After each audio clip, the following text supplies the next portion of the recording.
On this edition of Southern Newsweek, New Zealand's main two political parties visited Dunedin making big promises on the campaign trail. One of the historic buildings at Otago Boys High School is in line for a well-funded makeover. And a Southern MP is one of those leading the charge towards suicide prevention across the nation.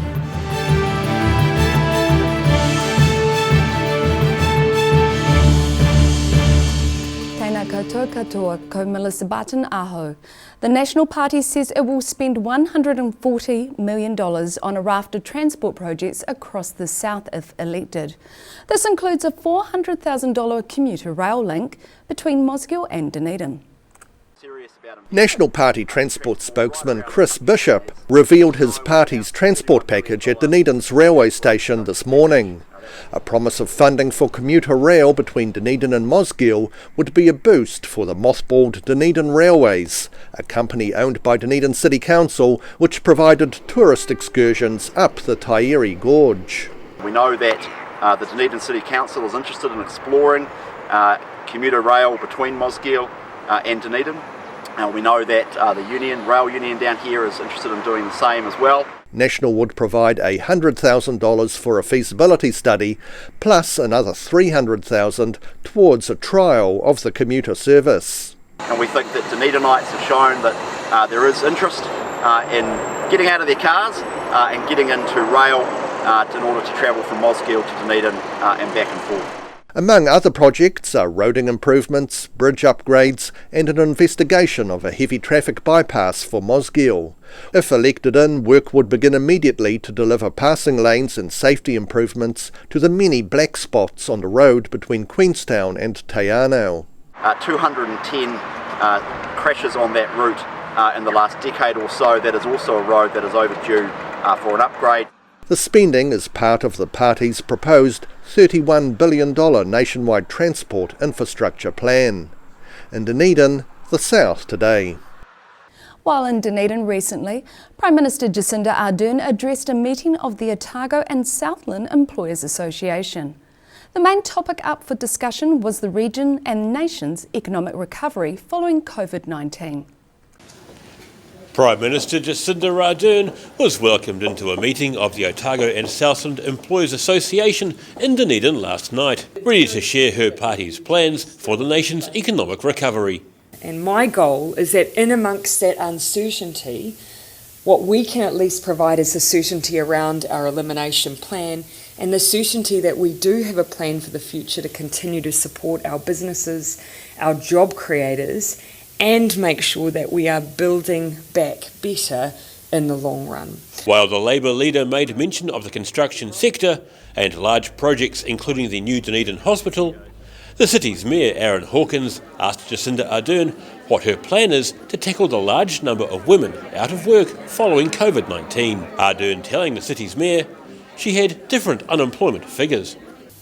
So this is actually something that we have been discussing as a cabinet and as ministers. The one thing I will say is that actually for our job seeker numbers, it's actually been a higher rate, interestingly. Through job seeker, it's been a higher rate for men than women coming on to job seeker.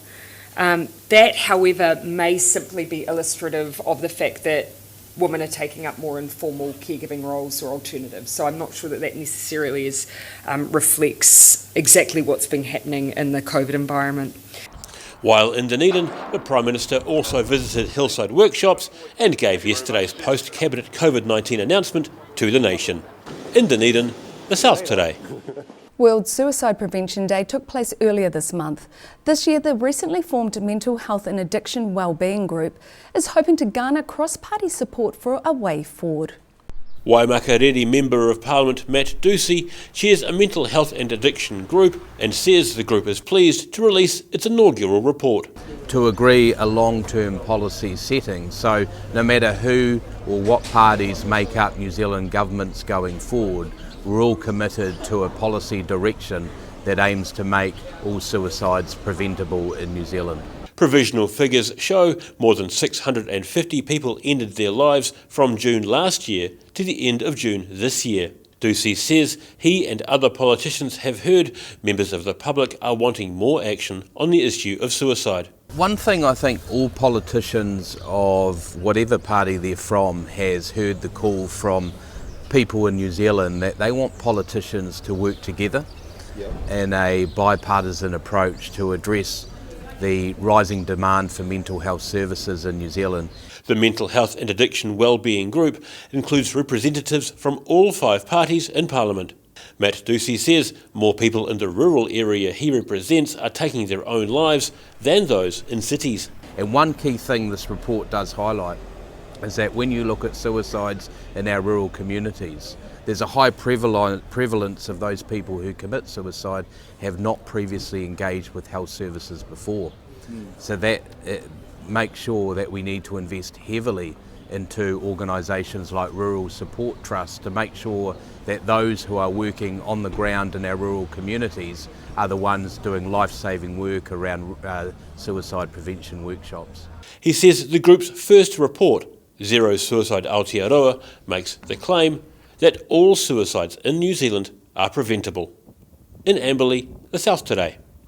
A $3 million grant from the Ministry of Education has saved a historic Otago Boys High School building, which will be redeveloped as a music and performing arts centre. The Shan building was opened as the school's science building in 1914, but by 1971 was included in a Ministry of Works hit list of buildings not up to seismic standards.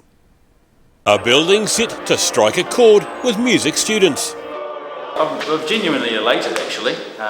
It's been a lot of effort from a lot of people to get to this stage, but we've managed to do, I think, 2 pretty impressive things in this project. The impressive things Otago Boys rector Richard Hall's referring to are having students learning in the historic building, as well as enhancing the school's performing arts program. Dunedin North MP David Clark had the task of announcing the government's contribution. The building is going to be preserved in the original style. It's going to have earthquake strengthening and a repurposing of the ground floor to generate a modern, fit-for-purpose music and performing arts centre. The Shand building at Otago Boys High School was earmarked for potential demolition as it didn't meet earthquake standards. First featuring on a Ministry of Education hit list in the 1970s. OB's rector says it'll help take the school into the future. First and foremost, we're creating a specialist, fit-for-purpose learning environment for young men in the arts.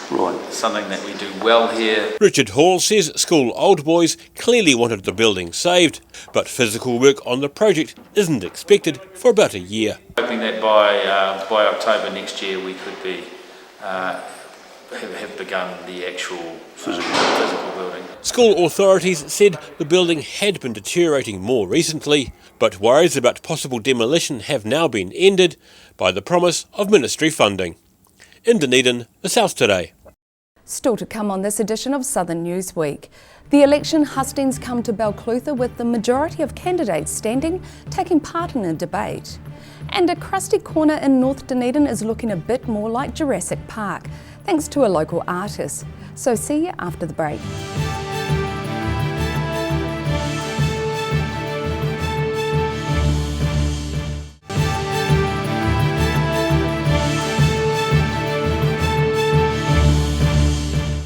Welcome back. Most of the candidates standing in the Tairi electorate attended a public meeting in Balclutha recently. The politicians fielding a mixture of prepared and audience questions from an attentive crowd of about 100 people. The Town and Country Club in Balclutha was packed as the public heard several electoral candidates answer audience questions last Thursday. The Catlins coastline south of Balclutha is home to a wide range of wildlife, including the endangered Hector's dolphin, and candidates spoke about how they would like to handle Ngāi Tahu's opposition to proposed marine reserves in the area. Green Party is, yes, in support of reserves. And how will we work with Ngāi Tahu? Titiriki is part of the way we work, so dialogue.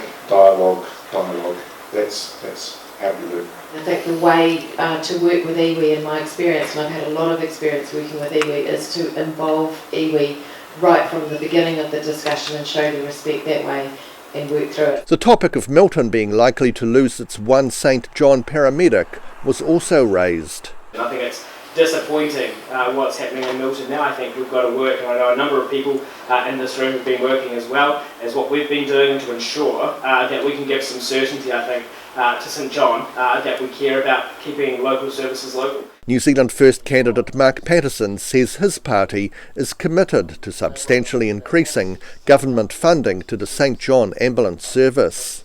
These services are way too important to be left up to the whims of voluntary contribution, and we need that voluntary aspect to it, but we need the professional support that goes with it. About 100 locals attended the meeting.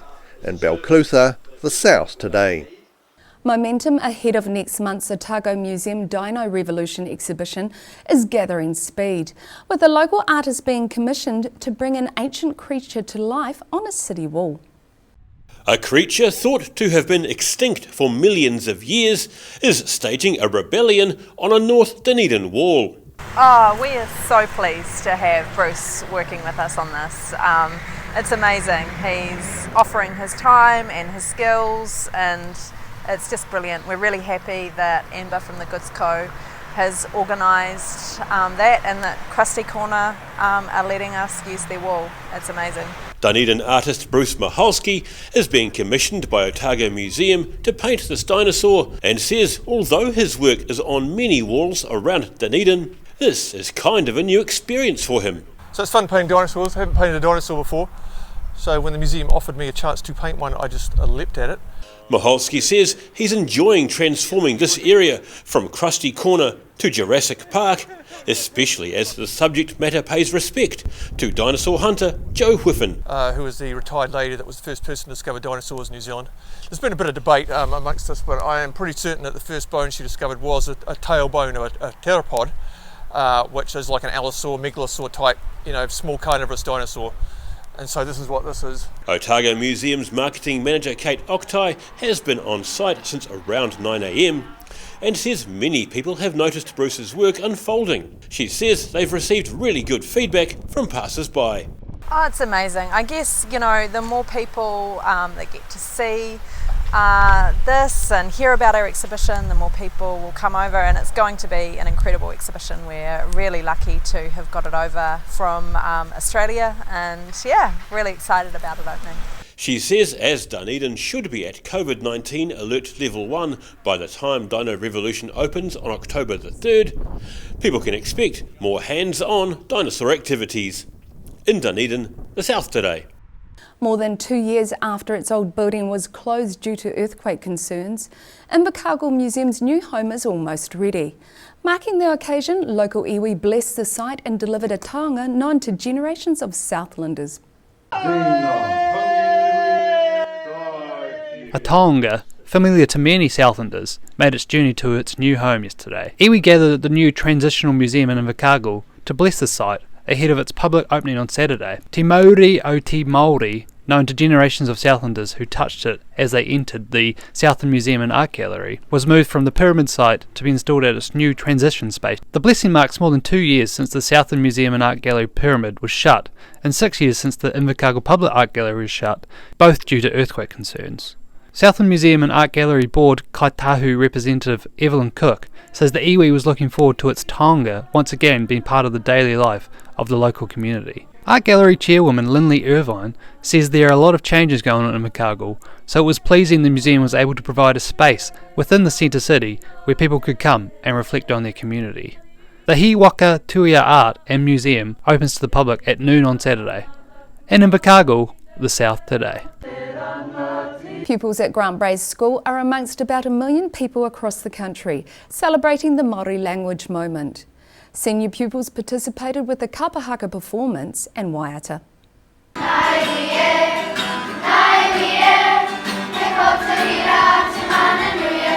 Midday on Monday saw senior pupils put on a kapahaka performance and a waiata at Grant Braes School in Dunedin. The event was part of a nationwide effort by the Māori Language Commission to get 1 million people speaking, singing and celebrating Te Reo at the same time. Called the Maori Language Moment, the event is part of a revamping of the annual Maori Language Week, and Deputy Principal Sarah Carr says the school was keen to take part. Leading up to it, we signed up online for the Māori Moment and we shared with the children the video, and we've been talking about the history and the timeline of Te Reo Māori and how it was illegal to speak it in schools. Carr says it's important for pupils to know their history, such as the Maori Land March of 1975, led by Dame Whina Cooper. The march started in Northland and travelled the length of the North Island before arriving in Wellington a month later. They had the march, and for us that's really special here. Our staff have been doing the Te Aho o Te Reo course down at Otako, and we're really trying to revitalise the Māori language here at Grants Ray School. Carr says the school places very strong emphasis on pupils acquiring the Maori language. Kapahaka is compulsory here at our school. We want to be part of bringing it back to New Zealand being a language that's heard and spoken everywhere. The event marks the day and the hour in 1972 when a petition of 30,000 signatures was presented on the steps of Parliament, calling for te reo to be taught in New Zealand schools. In Dunedin, the South Today. After the break on Southern Newsweek, it must be spring as the Merino ski run takes place at Cadrona, and there's 5 times the fun as the North Otago U gives birth to quintuplets. So catch this and more after the break.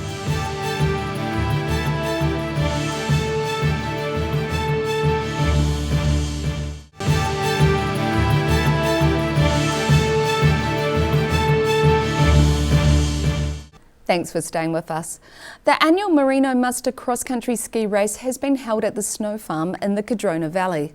Organisers say skiers from overseas were also invited, but due to COVID-19 could only take part in a virtual version of the event.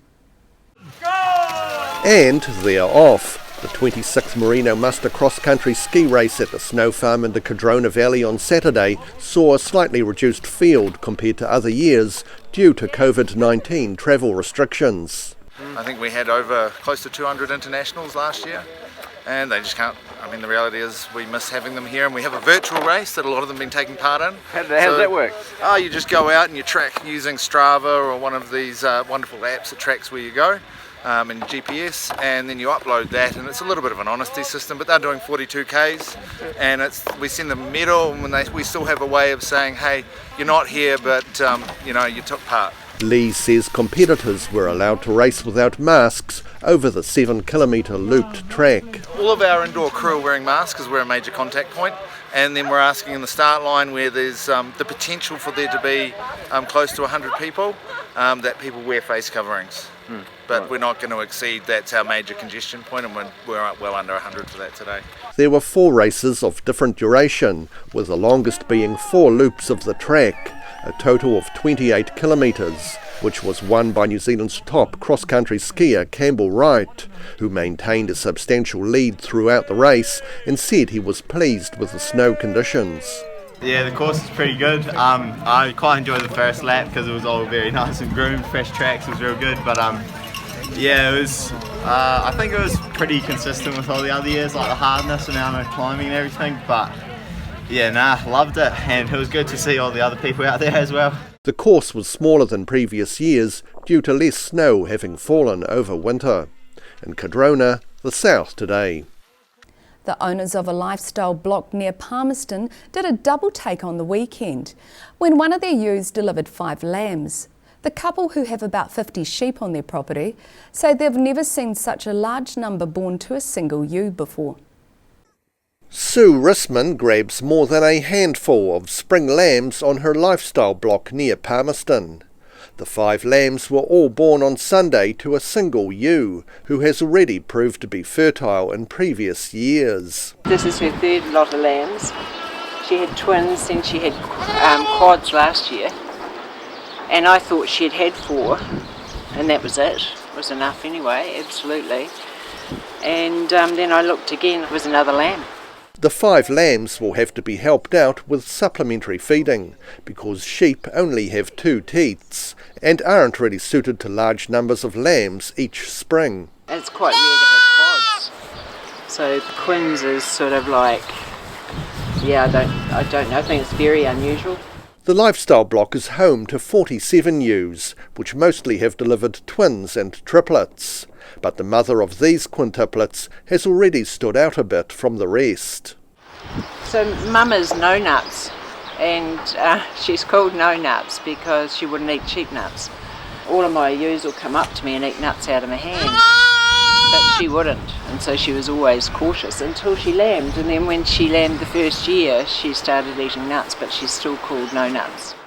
Risman says watching the siblings frolicking around a paddock definitely brightens her day. In Palmerston, the South Today. Dozens of fishing guides across the south who rely on guiding anglers from overseas are now out of a job. One guide was fully booked over summer with clients from Australia and the United States, but is making the most of the situation.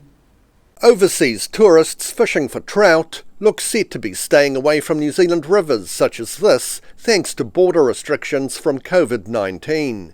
And that's not good news for fly fishing guides such as Ian Cole. The season's basically imploded by the looks of it. I mean, a couple of my American clients that I have that come for a week each, they've sort of said that they're not going to be able to get here because of the border.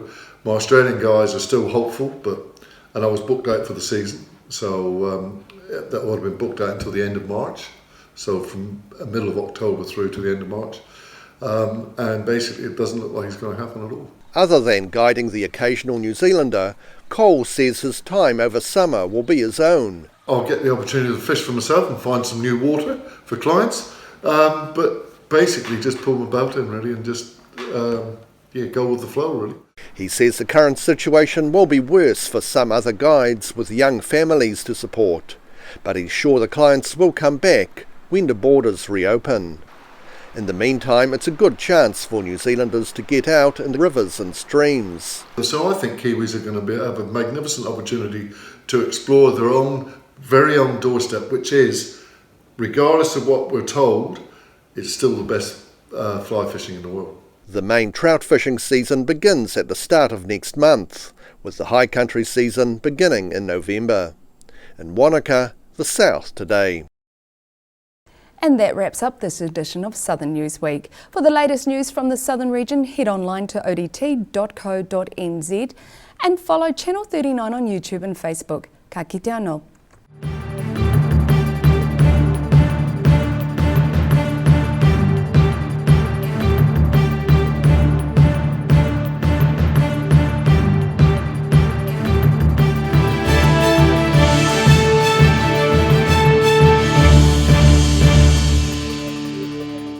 Supporting local content so you can see more of New Zealand on air.